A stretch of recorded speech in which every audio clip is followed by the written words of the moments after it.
Do you see what happened to Singapore road? Another cyclist, bang, langka, died again and again and again. And the driver was arrested and we don't know whether he's guilty or not. But the point is, who is to blame? The cyclists driving on the road, on the narrow road in Singapore, they're not really suitable for cycling. Or the truck driver rushing for his work based on his time schedule set by his boss. We cannot blame the driver, because he was in a hurry to work. But how about cyclists? Yeah, he died already. How to blame him, man? Then people will say that I'm an idiot. I tell you, some people are already irrational when it comes to all these things. If someone died, they stigmatize them. If someone not died, they'll put the blame on someone who alive. So this is what happens in the social media and in the world, always. But now, I want to tell you whose fault really is. It's the cyclists. Those cyclists on the road, whether they are hobbies or whether they are going to work. Let me tell you why it's their fault. It's not because of them the drivers won't be so frustrated when driving. While driving in Singapore, every time I got to be careful of those cyclists around me. Sometimes they're in the middle of the road and sometimes they're at the side of the road. You know that Singapore is so narrow. It's so frustrating. In Singapore, we have to be careful of those cyclists. It's getting more and more. When we are driving in Malaysia, like in Johor, we got to be careful of those motorcycles.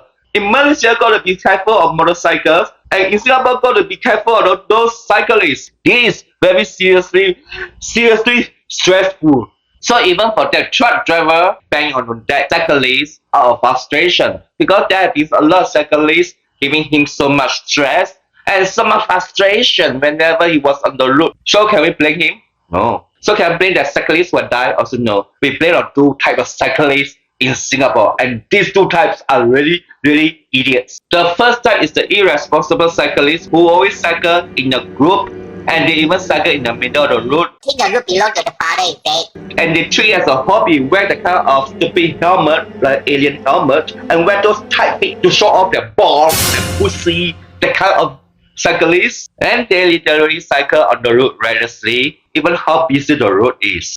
China before 2010, where we see a lot of cyclists all around the road, and that's why there's a lot of accidents in China. And now it's happening in Singapore. I mean, the hobby is good, but if they want to cycle in the park, East Coast Park, Pasir Ris Park, and there's so many parks for them to cycle like a wild dog. They really think the road belongs to the father, and they will just cycle any way they like. I never think of how frustrated the drivers are behind them. That's the reason why a lot of accidents happen. Because all those cyclists give drivers a lot of frustration. Singapore road is not like China where they divide the road. One side for cyclists, one side for pedestrian, and one side for motor vehicle. Just how the China road system is. But it's not happening in Singapore. And those cyclists are risking their life. If they really want to enjoy this kind of hobby, they should go to somewhere safe, where there's not a lot of vehicles around. And those are the cyclists that bring a lot of frustration to the drivers, and so the drivers really hate those cyclists when they are on the road. And another type of cyclists are those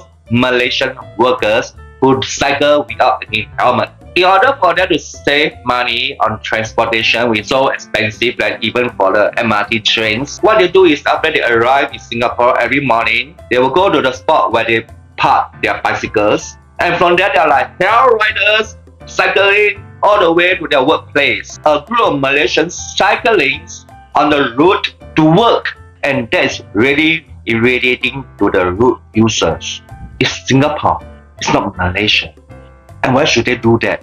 This brings hazard to any road users. And because of this, a lot of drivers, a lot of taxi drivers, a lot of trucks drivers, a lot of lorry drivers are so dulan, so frustrated, so stressed because of how they use the roads that they think belongs to their father. It's Singapore, it's not Johor.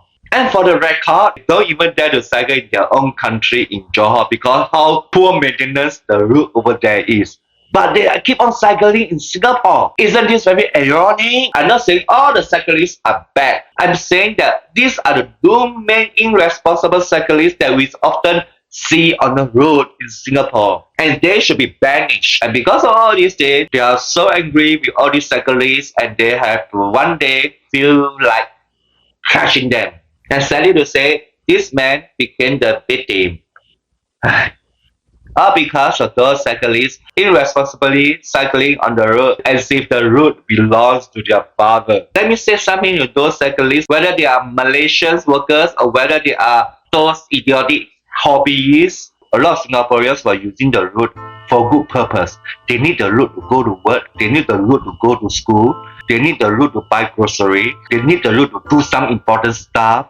They need the road to save people too. So to those cyclists, please do not use the road like the roads belongs to their fathers. If they want to use the roads, then do not disturb other people who are using the road too. Namaste. Remember subscribe, like, share, ciao.